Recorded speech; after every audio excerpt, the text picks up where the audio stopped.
You think you can come into my town, drive a luxury car, and act like you matter? The corrupt officer sneered from the witness stand, pointing a finger at the black man in shackles. You're a nobody, just another street thug pretending to be a king. The courtroom went silent. The judge looked down, the prosecutor smirked, and the jury shook their heads in disgust. It looked like the end. But they didn't know that the man in chains wasn't shaking with fear. He was checking his watch because within moments that nobody was about to end the officer's entire career. Watch what happens when a dirty cop realizes too late that the man he framed is actually the Federal Bureau of Investigation's top undercover agent. The air inside the Fourth Circuit Court of Cook County was thick enough to choke on. It smelled of floor wax and stale coffee, with the sharp, uneasy feeling that someone's life was about to be ruined. Adrian Cross sat at the defense table, his wrists chafing against the cold steel of standard-issue handcuffs. He was wearing an orange jumpsuit that was 2 sizes too small, pulling tight across his broad shoulders. To the jury, he looked exactly like what District Attorney Grant Holloway said. He was a menace, a danger to society, a nobody from the South Side who had gotten his hands on a stolen Mercedes and a kilo of heroin. But Adrian was none of those things. He kept his head down, eyes fixed on the grain of the wooden table. I wasn't praying. He was counting, quietly and deliberately. State your name and rank for the record. District Attorney Holloway boomed. Holloway was a man who loved the sound of his own voice. He even wore 3-piece suits to simple arraignments, as if every appearance had to advertise how important he thought he was. Officer Wade Mercer, badge number 4092, Senior Patrol Officer, 12th District. The voice from the witness stand was gravelly, confident, and dripping with arrogance. Adrian looked up slowly. Wade Mercer was a massive man, built like a wall in uniform. His uniform was tight, his buzz cut severe. He sat in the witness box, not like a servant of the public, but like a king on a throne. He chewed gum, a violation of courtroom etiquette that Judge Vivian Prescott seemed to be ignoring for the moment. Officer Mercer, Holloway continued, pacing in front of the jury box, making sure every juror saw his expensive Italian shoes. Walk us through what happened during the stop. Mercer leaned into the microphone. It was a standard patrol. I was stationed near the intersection of 5th and Grand, a high crime area. We get a lot of transients moving through there. Transients? Holloway repeated, nodding as if this was a profound truth. And what did you see? I saw a black Mercedes S-Class, late model, tinted windows. It was swerving and crossing the double yellow line. The driving was erratic, consistent with someone under the influence or fleeing a scene. Mercer's eyes flicked toward Adrian. A smirk barely perceptible tugged at the corner of his mouth. I initiated a traffic stop. Adrian's public defender, a young, overworked woman named Tessa Monroe, was scribbling furiously on her notepad. She looked terrified. She had told Adrian before the hearing that Mercer was untouchable, a hero cop with the highest arrest record in the state. She had begged Adrian to take a plea deal. 5 years, she had said. If you fight this and lose, you'll get 20. Adrian had refused. And when the defendant pulled over, "What happened?" Holloway asked. He was belligerent immediately, Mercer lied smoothly. He refused to lower the window. When he finally did, I smelled marijuana, a strong odor. I asked him to step out. He refused. I had to forcibly remove him for officer safety. Tessa Monroe stood up. "Objection," she said, her voice shaking slightly. "The dash camera footage tells a different story." Judge Prescott looked toward the witness stand.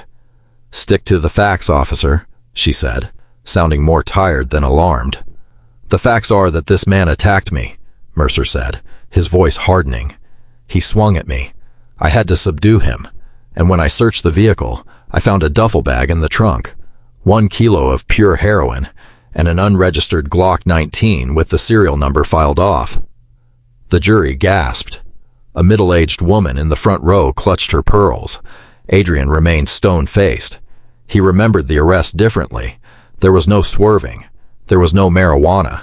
He had been pulled over because he was a black man in a car worth $100,000 in a neighborhood Mercer considered his personal kingdom. The attack had been Mercer dragging him out through the window and striking him before he could say a word. The heroin had been planted. So had the gun. It was Mercer's throwaway piece. So, Holloway said, stopping directly in front of Adrian's table. Leaning in so close Adrian could smell his cologne. You found drugs, a weapon, and a violent suspect. Did the defendant say anything to you during the arrest? Mercer laughed. It was cold, sharp, and full of contempt. Yeah. He kept shouting that I didn't know who he was. Said he was important. Said he knew people. Mercer looked directly at Adrian. Then the silence in the room stretched thin. Let me tell you something, Mercer said, breaking protocol, speaking directly to Adrian instead of the jury. I've been working these streets for a long time. I know a player when I see one. You think you can come into my town, drive a luxury car, and act like you matter? You're a nobody, just another street thug pretending to be a king. And now you're a caged animal, exactly where you belong. Objection, Tessa shouted, standing up, badgering the defendant. Withdrawn, Holloway said quickly, smiling. He had gotten what he wanted. He had painted the picture. Judge Prescott adjusted her glasses, peering down at Adrian. Mr. Cross, your attorney tells me you have refused to testify. You have refused to provide employment history. You have refused to provide character witnesses. You sit there in silence while these serious accusations are levied against you. Do you have anything to say? Adrian's eyes locked onto Wade Mercer. The cop was smirking, already thinking about the celebration drinks he was going to have with District Attorney Holloway afterward. They thought this was a slam dunk. They thought Adrian Cross was just another statistic to pad their numbers. Adrian slowly stood up. The chains rattled, echoing through the silent courtroom. Tessa tugged at his sleeve. Adrian, sit down. Don't say anything. Adrian ignored her. He looked at the judge. Your Honor. Adrian's voice was calm, deep and controlled. It carried the quiet authority of a man used to giving orders. I haven't refused to provide my employment history. I was legally restricted from doing so until now. Mercer rolled his eyes. Here we go. The old I work for the Central Intelligence Agency defense. We hear that kind of story all the time, Your Honor. Silence, officer. Judge Prescott snapped. She looked at Adrian with renewed interest. Restricted. By whom? Adrian turned his body so he was facing the gallery, facing the camera that was recording for the court archives, and finally facing Mercer. By the United States Department of Justice, Adrian answered. Laughter rippled through the courtroom. District Attorney Holloway chuckled audibly. Your Honor, please. The defendant is clearly delusional. I ask that we move to closing arguments. I have one piece of evidence to introduce, Adrian said, reaching into the pocket of his orange jumpsuit. Hold it. The bailiff's hand went to his gun. Hands where I can see them. It's just a piece of paper, Adrian said calmly, pulling out a folded, slightly crumpled letter. And a request? A request? The judge asked. I request that Officer Mercer read this document aloud to the court. It's a transcript of a text message sent from his personal phone number, 555-192, on the night of my arrest. Mercer's face went pale. The smirk vanished instantly. He froze in the witness box. Objection, Holloway shouted. This is ambush. We haven't seen this document. It's impeachment evidence, Adrian said coolly. Admissible if it proves the witness is lying. And, Your Honor, he's lying. Judge Prescott extended her hand. Bailiff, bring me that note. The bailiff took the paper from Adrian and handed it to the judge. The room was deadly silent. The ticking of the wall clock seemed to grow louder. Judge Prescott read the note. Her eyebrows shot up. Her face flushed red. She looked from the paper to Mercer, then back to the paper. Officer Mercer, the judge said, her voice dropping to a dangerous whisper. Is this your phone number? Mercer swallowed hard. I don't recall, Your Honor. Read it, the judge commanded, handing the paper back to the bailiff to give to Mercer. "Read it to the jury now." Mercer took the paper. His hands were shaking. He looked at the text. "I can't read this. Read it." Judge Prescott slammed her gavel down so hard the wood splintered. Mercer licked his lips. He looked at District Attorney Holloway for help, but Holloway was busy flipping through his files, suddenly very interested in avoiding eye contact. "It says," Mercer began, his voice cracking. "Got another one. Black male, S-class. Nobody knows him. Going to plant the stash and the toy. Easy overtime. Dinner's on me, boys." The gasp that went through the courtroom wasn't just shock. It was horror. "A nobody," Adrian repeated from the defense table. "That's what you called me." Adrian reached into his other pocket. This time he didn't move slowly. He moved with precise, practiced control. He slammed a leather wallet onto the defense table. It fell open. A gold shield gleamed under the courtroom lights. Below it, an identification card with the bold letters, Federal Bureau of Investigation. "My name is Special Agent Adrian Cross," he announced, his voice carrying through the courtroom. "I am the lead investigator for the Federal Bureau of Investigation's Public Corruption Task Force. And Officer Mercer, you didn't arrest me. I arrested you." For a moment, nobody moved. It was as if the entire courtroom had frozen in place. The gold badge on the table seemed to drain the air from the room. Then chaos. Reporters in the back row jumped to their feet, rushing for the doors to call their editors.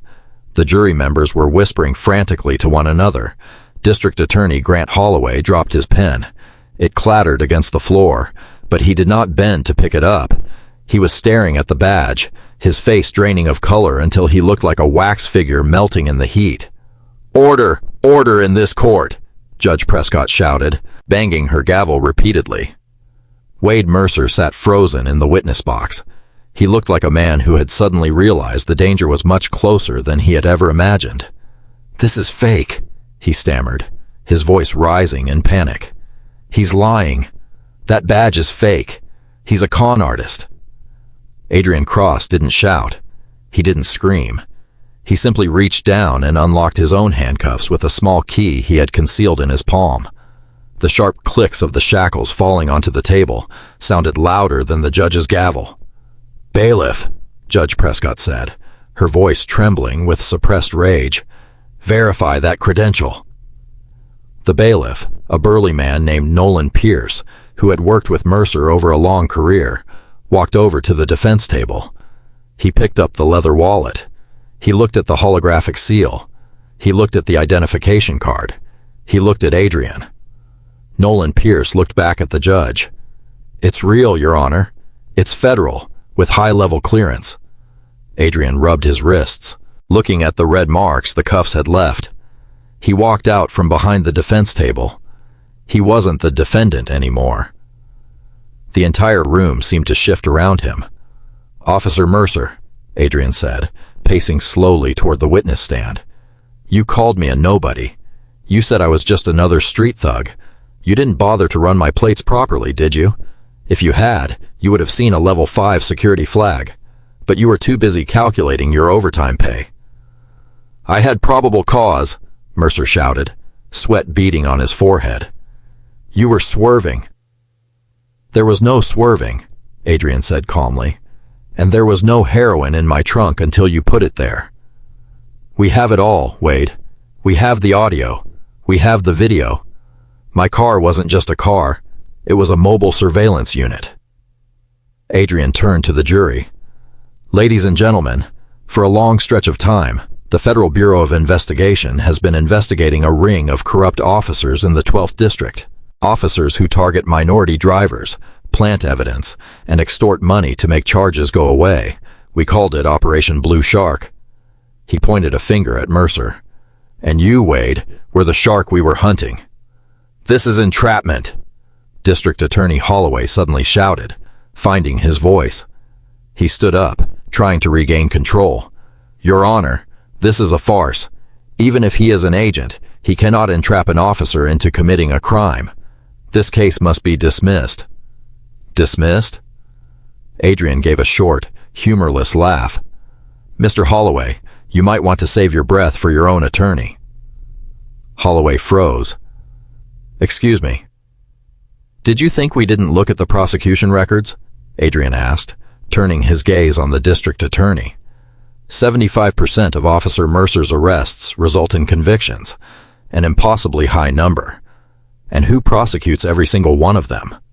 You do. You rubber stamp his false reports.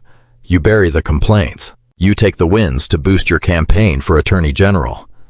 That is a baseless accusation, Holloway said, but his trembling hands betrayed him. Is it? Adrian reached into his back pocket and pulled out a small black flash drive. He held it up. This drive contains 300 hours of wiretap recordings, including a recorded phone call between you and Officer Mercer, where you discussed how to bury me because I looked like I might have money to fight back. The silence returned, heavier than before. Judge Prescott looked at the prosecutor. Her expression was one of pure disgust. Mr. Holloway, she said coldly, is this true? I reserve my right to remain silent, Holloway whispered, invoking the Fifth Amendment in the very court where he had stripped so many others of their rights. That's the smartest thing you've said so far, Adrian replied. Adrian turned back to Mercer. Mercer seemed to shrink in his seat. The arrogance was gone. The last of his swagger had disappeared, replaced by fear. Wade Mercer, Adrian said formally, you are under arrest for conspiracy to commit honest services fraud, possession of narcotics with intent to distribute, perjury, and civil rights violations under Title 18, Section 242. Mercer looked around the room, his eyes darting to the exits. You can't do this here. I'm a cop. I have rights. You had a badge, Adrian corrected. You traded it for a few $1,000s and a power trip. Adrian nodded to the back of the room. The heavy double doors of the courtroom swung open. 6 agents in windbreakers marked with the words Federal Bureau of Investigation marched in. They were led by Assistant Director Conrad Vale, a stern-faced man with gray hair. Secure the room, Vale ordered. 2 agents moved toward the prosecutor's table. 2 more moved toward the exits. Vale walked straight to the witness stand. Stand up, Mercer, Vale barked. Mercer didn't move. He gripped the railing of the witness box. No. This is my house. You can't touch me in here. It's not your house anymore, Adrian said, stepping up to the stand. He leaned in close, his face inches from the corrupt officers. Remember what you said to me in the holding cell? You said nobody is coming for you. Adrian smiled, a cold, predatory smile. You were wrong, Wade. Everybody is coming for you. Adrian grabbed Mercer by the collar of his uniform and yanked him to his feet. Mercer tried to swing. A desperate, clumsy punch aimed at Adrian's jaw. Adrian blocked it effortlessly, swept Mercer's legs and forced him down onto the floor of the witness box. The thud shook the room. Stay down, Adrian commanded, securing Mercer's arm behind his back. Get off me! Get off me! Mercer screamed, sounding like a child throwing a tantrum. Adrian pulled a pair of handcuffs from his belt, his own Federal Bureau of Investigation issue steel cuffs. He slapped them onto Mercer's wrists, securing them firmly. Wade Mercer, Adrian said, his voice ringing out for the cameras. You have the right to remain silent. Anything you say can and will be used against you in a court of law. As Adrian read the Miranda rights, the jury watched in awe. The man everyone had dismissed as a nobody was now the one holding the handcuffs. But the story wasn't over. As the agents hauled a struggling Mercer out of the courtroom, Adrian turned his attention to the gallery. He scanned the faces in the crowd until his eyes landed on a man in the back row, a man wearing a tailored gray suit, trying very hard to look invisible. It was Senator Voss, the man who had appointed the police chief, the man who had endorsed District Attorney Holloway. Adrian tapped his earpiece. Don't let the senator leave the building, he said softly. The senator's eyes went wide. He bolted for the door. Part 2 is done, Adrian whispered to himself. Now the real war begins. The heavy oak doors of the courtroom burst open. slamming against the marble walls of the hallway. Senator Malcolm Voss, a man usually seen moving with the slow, deliberate grace of a predator, was sprinting. His Italian loafers slipped on the polished floor as he scrambled toward the elevator bank. He punched the down button frantically, his breath coming in short, panicked gasps. "Come on," he hissed, checking over his shoulder. Behind him, the courtroom was a chaotic scene of shouting reporters and flashing cameras. But Voss wasn't worried about the press yet. He was worried about the man who had just dismantled his entire enforcement arm in a matter of moments. The elevator doors chimed and slid open. Voss lunged forward and slammed chest first into a wall of muscle. 2 Federal Bureau of Investigation agents stood in the elevator car, arms crossed. They didn't blink. "Going down, Senator?" one of them asked dryly. Voss stumbled back, straightening his tie with trembling hands. "This is a misunderstanding. I have a flight to catch. I have business in Washington. Your business can wait." A voice came from behind him. Voss spun around. Adrian Cross was walking down the hallway. He had shed the ill-fitting orange jumpsuit jacket, revealing a black tactical t-shirt underneath that hugged his frame. His badge hung on a chain around his neck, gleaming under the fluorescent lights. He looked nothing like the man who had been sitting in chains inside the courtroom. He looked like Judgment Day. "Agent Cross," Voss said, forcing a smile that looked more like a grimace. "Impressive show in there." "Truly. But let's be reasonable. I'm a United States Senator. You can't just detain me in a hallway like a common criminal." "You're right," Adrian said, closing the distance. "I can't detain you like a common criminal." Adrian stopped 2 feet from the senator. Adrian towered over the politician, and the height difference made the confrontation even more intimidating. "I have to detain you like a high-value criminal, which means I don't read you your rights. I let the indictment do it for me." "Indictment?" Voss laughed nervously. "You have nothing on me. I don't patrol the streets. I don't plant drugs. I'm a public servant." "We know you don't plant the drugs, Malcolm," Adrian said, using the senator's first name with deliberate familiarity. "You just buy the land." Voss's face went slack. "I don't know what you're talking about." "Operation Blue Shark was not just about dirty cops," Adrian explained, his voice loud enough for the gathering crowd of reporters to hear. It was about why the cops were dirty. "We tracked the arrest records of Officer Mercer. 90% of his arrests came from 3 specific blocks on the south side. Those blocks had been designated blighted because of high crime rates." Adrian pulled a folded map from his back pocket and snapped it open. "And who owns the shell corporation that just bought those 3 blocks for pennies on the dollar?" "Voss Development Group. You were using Mercer to terrorize the neighborhood, drive down property values, and arrest the young men who lived there, so you could bulldoze their homes and build luxury condos." The reporters gasped. Camera shutters clicked rapidly. "That is a lie," Voss screamed, his composure shattering. "That is a lie. It's a case under the Racketeer Influenced and Corrupt Organizations Act," Adrian countered calmly. "We traced the wire transfers, Malcolm. Mercer's overtime came directly from your offshore account in the Caymans. We have the bank records. We have the emails. We even have the text message you sent to District Attorney Holloway before the hearing. Make sure the Cross kid goes away for 20 years. I need that block cleared soon." Voss looked around for an escape route, but he was surrounded. To his left, the Federal Bureau of Investigation agents. To his right, the voracious press. In front of him, the man he had tried to bury. "You can't do this," Voss whispered, anger forming in his eyes. "I know the governor. I know the president." "Good," Adrian said, pulling out his handcuffs. "You can tell them all about it on visiting day." Adrian spun the senator around. Voss resisted, thrashing his arms. "Get your hands off me." "Do you know who I am?" "Yeah," Adrian said, clicking the cuffs onto the senator's wrists tight enough to pinch. "You're prisoner number 4, 592. As the agents led the shaken senator away, a young reporter with a microphone shoved her way to the front.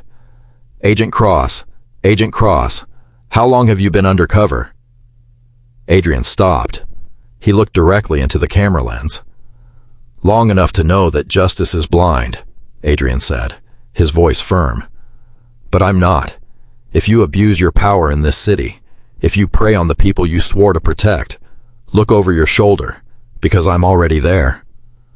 He turned and walked away, not toward the exit, but back toward the holding cells. He wasn't done. He had the money, man, and he had the muscle, but there was still a rat to catch. The interrogation room at the Federal Bureau of Investigation field office was soundproof, cold, and smelled of antiseptic. It was designed to make people feel small. Wade Mercer sat at the metal table, his hands cuffed to the steel ring bolted to the floor.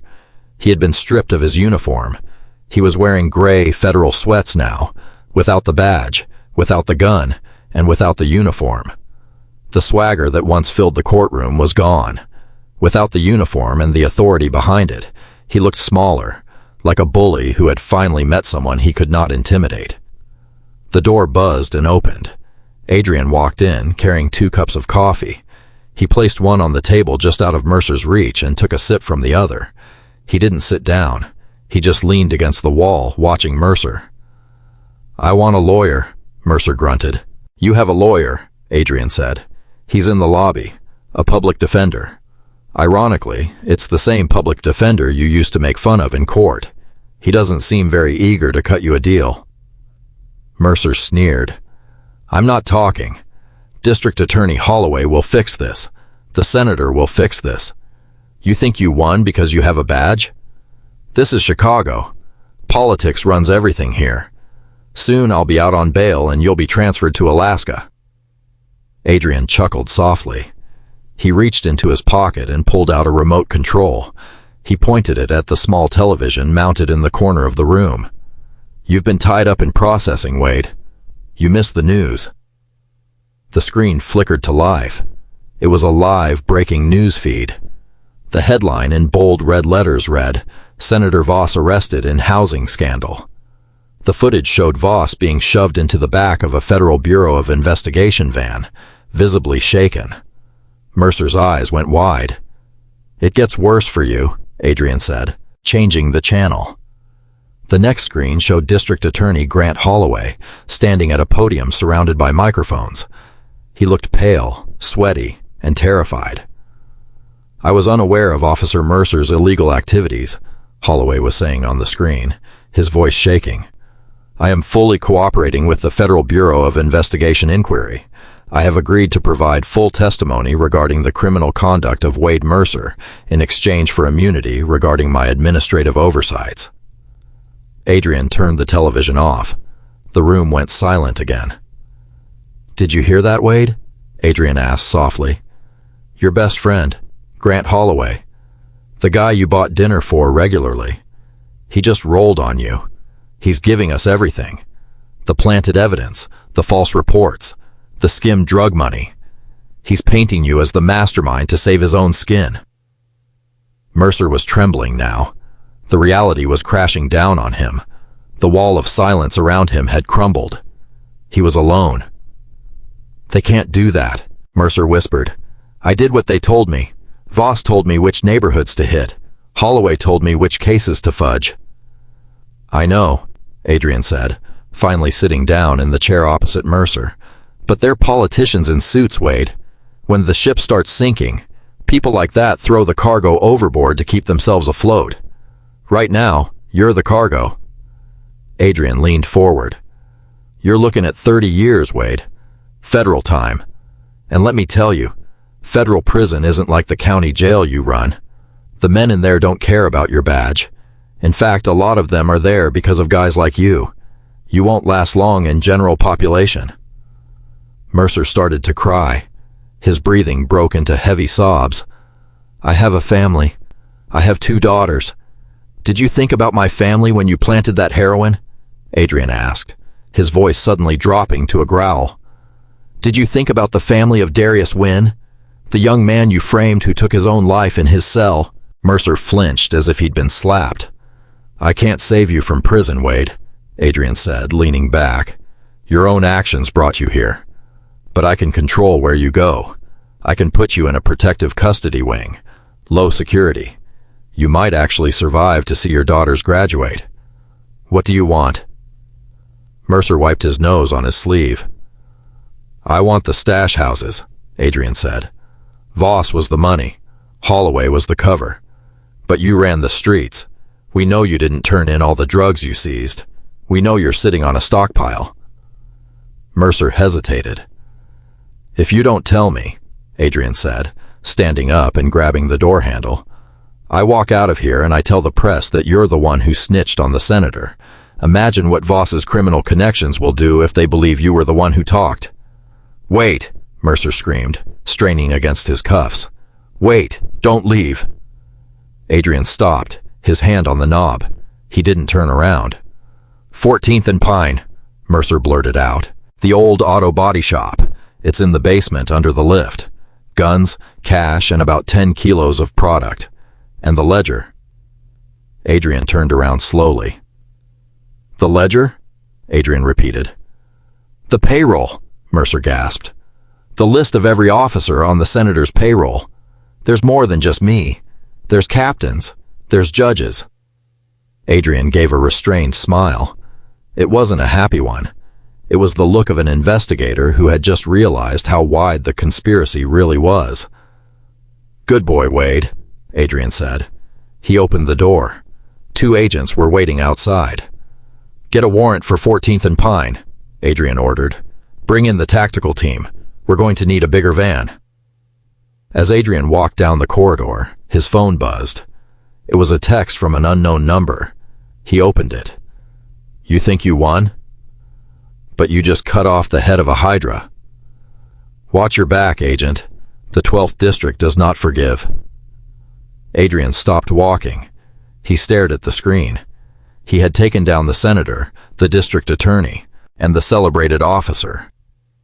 But Mercer was right about one thing. Corruption did not disappear easily.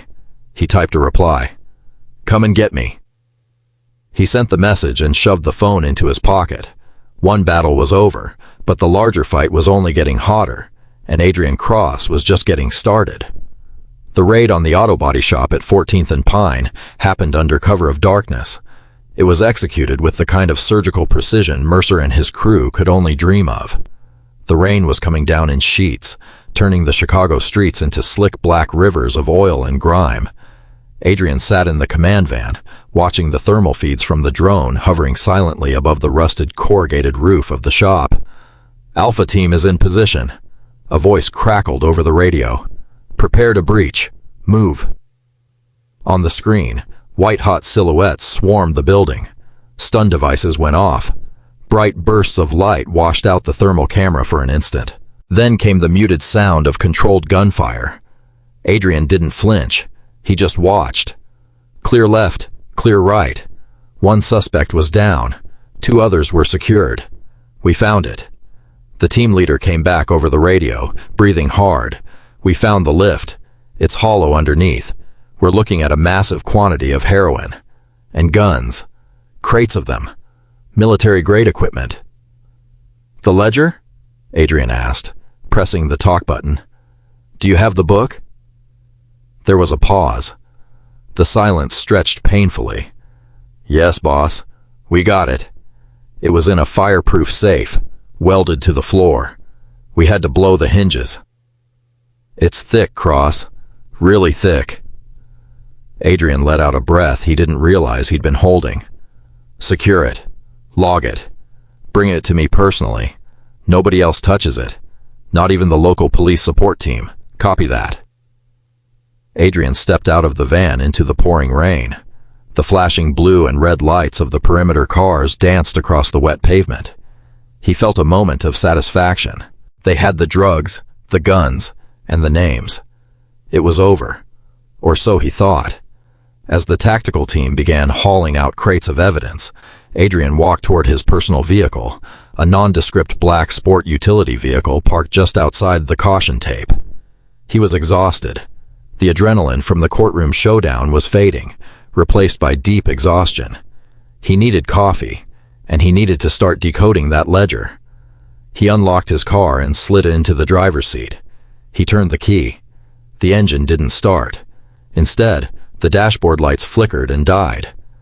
Adrian frowned. A dead battery made no sense. This was a government-issue vehicle that was routinely maintained. Then he heard it. A small, rhythmic beep. A steady beeping came from beneath the chassis. A cold warning went through him. Instinct took over.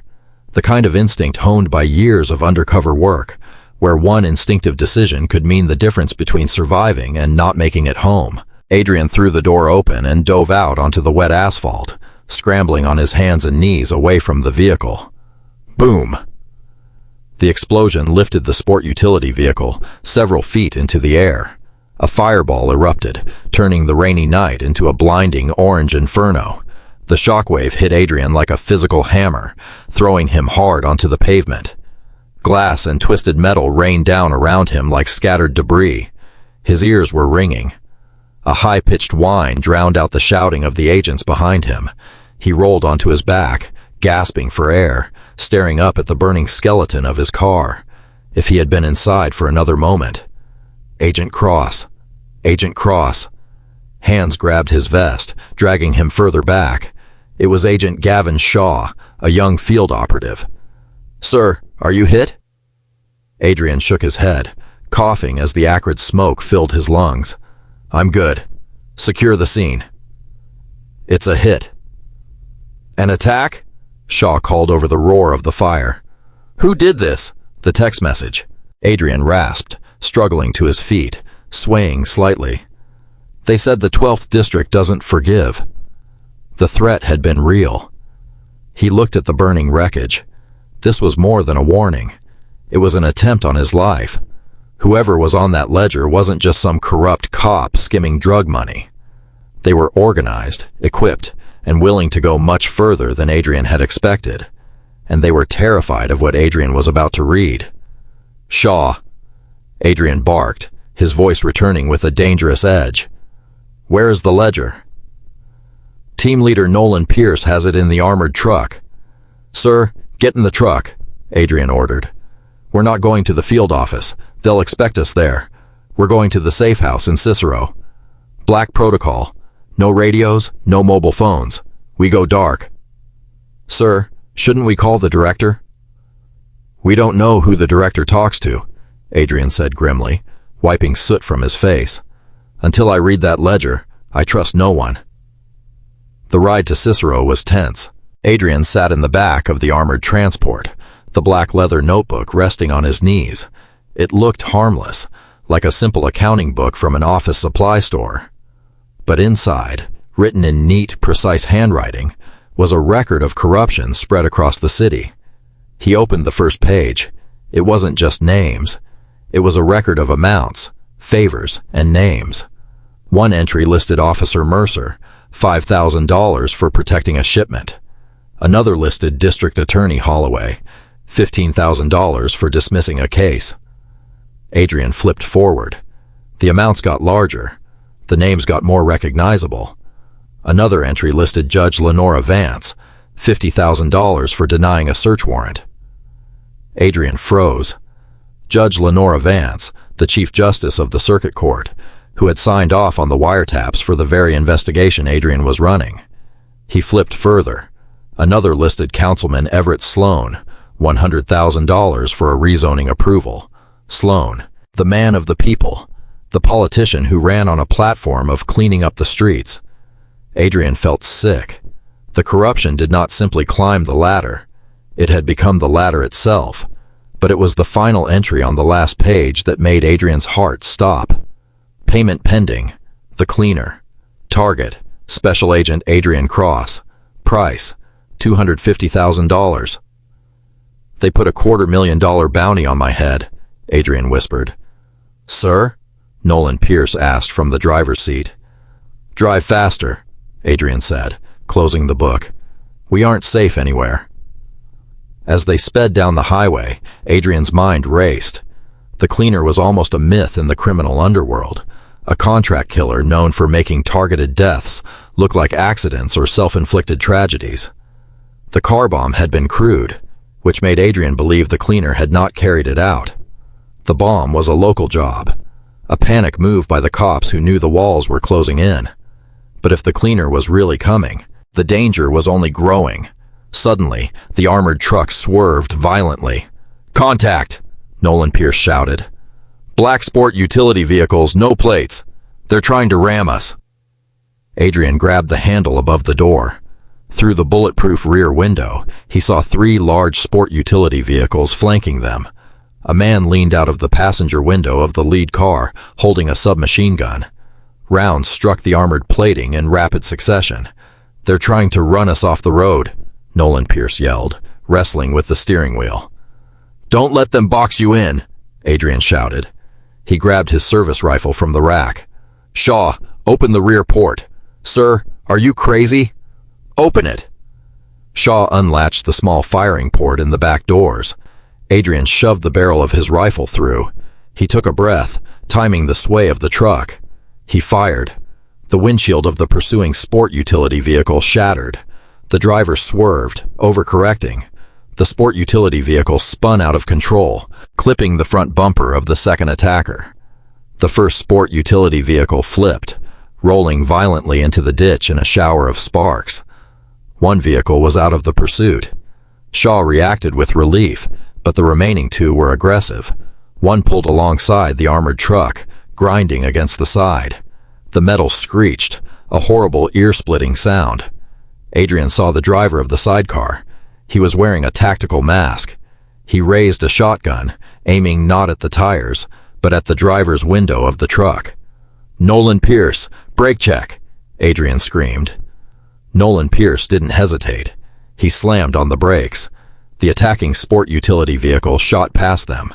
As it did, Adrian shifted his aim and fired into the rear tires of the passing vehicle. The tire blew. The sport utility vehicle fishtailed, slamming into the concrete median barrier with a violent impact. The third sport utility vehicle, seeing the other vehicles disabled, peeled off, taking the nearest exit and disappearing into the night. Nolan Pierce got the truck back under control, his hands shaking on the wheel. That was close. Adrian didn't celebrate. He stared at the retreating taillights of the third car. "They know we have the book," Adrian said quietly. "They aren't trying to kill me anymore, Nolan Pierce. They're trying to destroy the evidence." He looked down at the ledger in his lap. "We need to get this to the only person in the city who isn't on this list," Adrian said. "Who is that?" Shaw asked. "The Attorney General," Adrian replied. "But she's away in Washington. We have to survive until she returns. And until then?" Adrian loaded a fresh magazine into his rifle. "Until then, we hunt." The safe house was a converted warehouse in the industrial district of Cicero. It had reinforced steel doors, no windows on the ground floor, and its own encrypted server. It was supposed to be a fortress. Adrian paced the concrete floor, the ledger open on a metal table under a single halogen lamp. He had gone far too long without sleep. He had cross-referenced the names. He had built a conspiracy board on the wall connecting threads of red yarn between photos of judges, cops, and politicians.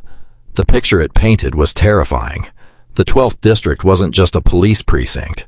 It was a criminal enterprise masquerading as law enforcement. And the man at the center of the web, the man designated as Kingpin in Adrian's notes, it wasn't Senator Voss. Voss was just a middleman. The money trail led to a shell company owned by Deputy Mayor Preston Hale. Hale was the golden boy of city politics, untouchable, loved by the media, and apparently the man who had ordered the attack on Adrian. "We have a problem," Agent Gavin Shaw said, coming into the room holding a tablet. "I've been monitoring the police bands. There's a code 1033 at County Jail." Adrian looked up sharply. That code meant an officer in distress or a riot. "It's the protective custody wing," Shaw said, his face pale. "Where we put Wade Mercer." Adrian cursed. "They're trying to eliminate loose ends. Mercer knows where the rest of the secrets are buried. If he dies, half these names on the list walk free, because we lose the corroborating witness." "It gets worse," Shaw continued. "The responding unit isn't special weapons and tactics. It's the 12th District Tactical Team, the same guys who worked for Mercer. They aren't going in to save him, Adrian realized, grabbing his vest. They're going in to silence him. Adrian grabbed the ledger and shoved it into his tactical bag. We're going to the jail? Nolan Pierce asked, standing up from his cot. Sir, that's a trap. If the 12th is there, it's going to be a war zone. Mercer is a scumbag, Adrian said, checking his pistol. He framed me. He assaulted me. He called me a nobody. But right now, he's the most valuable asset the United States government has, and I'll be damned if I let a bunch of dirty cops silence my witness. Adrian looked at his two men. You don't have to come. This isn't sanctioned. Nolan Pierce racked the slide of his shotgun. You drove a Mercedes into a trap to catch a racist cop. I think we're already way past sanctioned, boss. Let's go get him. The scene at Cook County Jail was chaos. Smoke billowed from the east wing. Alarms blared into the night air. Police cruisers from the 12th District formed a perimeter, but they weren't securing the area. They were blocking anyone else from getting in. Adrian pulled the armored truck up to the rear gate, the one used for kitchen deliveries. It was guarded by two officers in riot gear. Roll down the window, Adrian told Nolan Pierce. The guard stepped forward, raising his hand. Turn around. Facility is in lockdown. No access. Adrian leaned across Nolan Pierce. Federal Bureau of Investigation. We have a prisoner transfer order for inmate Mercer. The guard hesitated, then tapped his earpiece. Command, I've got federal agents at the back gate. They're asking for Mercer. Adrian didn't wait for the reply. He knew what the order would be. Nolan Pierce, go. Nolan Pierce stomped on the gas. The heavy armored truck surged forward. The guard dove out of the way as the truck smashed through the chain-link gate, the metal screaming as it tore apart. We're through, Adrian called. Get to the protective custody block. They drove through the prison yard, dodging debris. Inmates were running loose in the lower yard, but the real action was in the tower. The truck screeched to a halt outside the entrance to Block C. Adrian kicked the door open and sprinted inside, with Nolan Pierce and Shaw close behind. The corridors were thick with smoke. The sprinkler system was raining down water. Inmates and guards were down in the corridor, casualties of the staged riot. They reached the heavy steel door of the protective custody unit. It was being cut open with a torch from the inside. They're already in, Adrian yelled. He raised his rifle. Federal agents, drop your weapons. 3 men in black tactical gear, no badges, no insignia, spun around from the door. They were wearing gas masks. They raised their weapons, and the hallway erupted in a deafening exchange of gunfire. Bullets sparked off the concrete walls. One of the attackers went down. Nolan Pierce was struck in his vest and stumbled back, grunting in pain but keeping his shotgun up. Flashbang! Shaw yelled, tossing a canister down the hall. The blinding light stunned the remaining 2 attackers. Adrian surged forward through the smoke. He tackled the second gunman, driving him against the wall and stripping away his weapon. He used a swift defensive move and stopped him. The third gunman turned to run, but Shaw dropped him with a precise shot to the leg. Adrian reached the cell door. Through the small, reinforced window, he saw Wade Mercer. The former officer was huddled in the corner of his cell, clutching a crude improvised weapon made from a toothbrush. He was weeping, his eyes wide with terror. He looked up and saw Adrian's face in the window. For a moment, Mercer looked confused. Then he looked relieved. "Open it!" Adrian shouted to Nolan Pierce, who was rigging a small explosive charge to the lock. "Stand clear." The lock gave way. The door swung open. Adrian stepped in. The water from the sprinklers dripped off his nose. He looked down at the man who had tried to ruin his life not long before. "Get up, Wade," Adrian said. Mercer scrambled to his feet. "You came back. They sent an armed team." "My own guys." "I told you," Adrian said, grabbing Mercer by the arm and hauling him toward the door. "Nobody touches my witness." "Cross," Shaw shouted from the hallway. "We have movement. A lot of movement. The 12th District Special Weapons and Tactics team is coming up the stairs. They aren't going to let us walk out of here." Adrian looked at the hallway. Then he looked at Mercer. Then he looked at the ledger in his bag. They were trapped. 3 federal agents and 1 cooperating witness against a force of corrupt officers who believed they had nothing left to lose. Adrian tapped his earpiece. "This is Agent Cross transmitting on the emergency frequency. I am at Cook County Jail, Block C. I have a high-value witness. I am under fire from hostile forces. I repeat, police officers are firing on federal agents. Any available units, assist immediately." Static. Then a voice cut through the noise. It wasn't the state police. It wasn't the Attorney General. "Agent Cross," a deep voice rumbled. "This is Captain Everett Kane, Illinois National Guard. We just got a call from Washington. Hold your position, son. Reinforcements are coming." Adrian smiled, genuinely this time. "Copy that, Captain," he said, racing his rifle toward the stairwell door as it began to bulge from a battering ram. "But you better hurry." The door to the stairwell burst open. Smoke grenades rolled in. Adrian steadied his breathing and held his position. The steel door to the cell block gave way with a violent metallic screech. Through the smoke, the tactical shields of the 12th District Special Weapons and Tactics team advanced in a tight formation. They were not shouting commands to surrender. They were moving in silence, clearly determined to eliminate the witness and the evidence. "Cover the doorway," Adrian called. He and Shaw fired toward the narrow doorway. Sparks flew as rounds struck the heavy ballistic shields. It slowed the advance, but barely. "We're almost out of ammunition," Shaw called, loading his last magazine. Nolan Pierce was slumped against the wall, his face pale from blood loss, clutching his shotgun with one hand. Mercer was curled in a ball on the floor, sobbing. Adrian understood how narrow their options had become. He checked his sidearm. 7 rounds, and very few options left.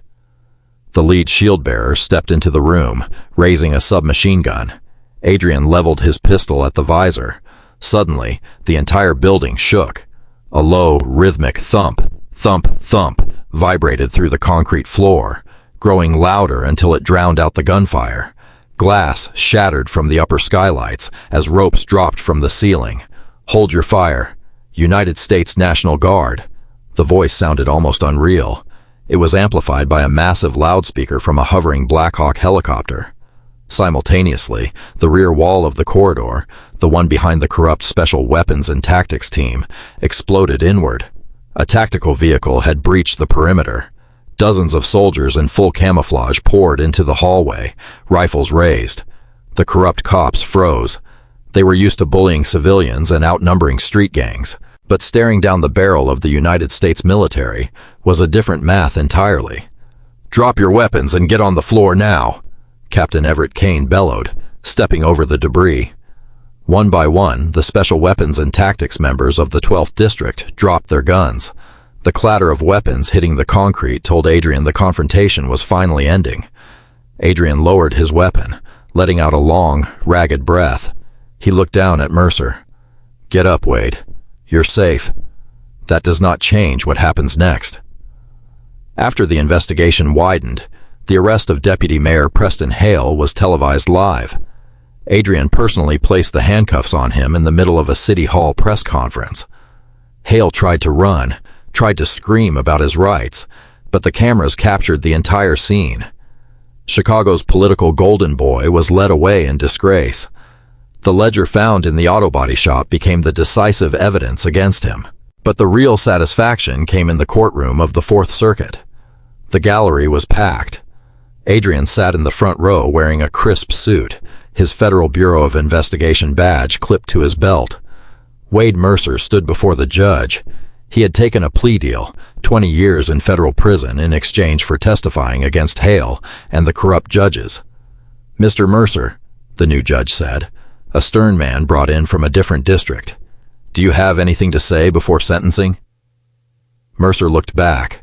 He locked eyes with Adrian. The arrogance was gone. The swagger was gone.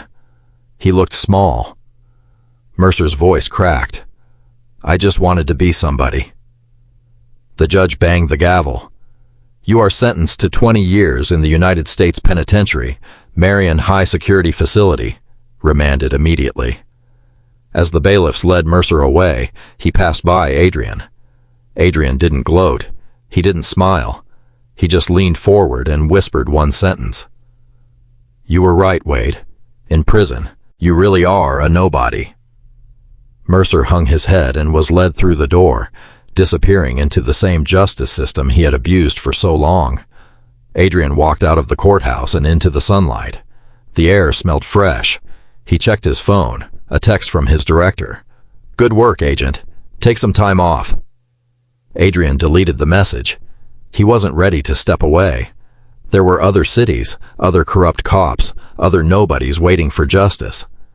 He walked to his new car, unlocked the door, and drove away. Adrian was back on the hunt. And that is the story of how one corrupt officer underestimated the wrong man. Wade Mercer thought his badge gave him the right to be a king, but he forgot that a badge doesn't make you a hero. Integrity does. He called Adrian a nobody, but in the end, Adrian was the one who took down the entire empire. It's a powerful reminder that no matter how much power someone thinks they have, the truth has a way of coming out. And maybe that is the part worth carrying with us after the courtroom doors close and the sirens fade. Real strength is not the power to humiliate someone, frighten them, or make them feel small. Real strength is having the chance to misuse power and choosing restraint instead. It is telling the truth when silence would be easier, accepting responsibility when excuses would be safer, and remembering that every person deserves to be treated with dignity before we know their title, their job, their connections, or their story. Adrian's victory was not simply that corrupt people were exposed.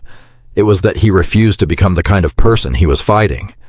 Even when Wade had wronged him, Adrian still protected him when his life was in danger, because justice is not revenge. Justice asks us to hold people accountable without giving up our own humanity. None of us controls every consequence that follows our choices, but we do control the choices themselves. Kindness can interrupt a cycle of cruelty. Responsibility can begin repairing damage. Forgiveness can free a heart without erasing accountability. And integrity, practiced quietly when nobody is watching, can become the one thing that power cannot buy and fear cannot take away. So when life gives us a chance to decide what kind of person we want to be, may we choose the path that leaves other people with more dignity, not less. If you enjoyed this story of justice finally catching up with abuse of power, please hit that like button. It really helps the channel. And if you want to see more stories where the underdog strikes back and choices come with consequences, make sure to subscribe and turn on notifications. You don't want to miss what's coming next. Thanks for watching and stay safe out there.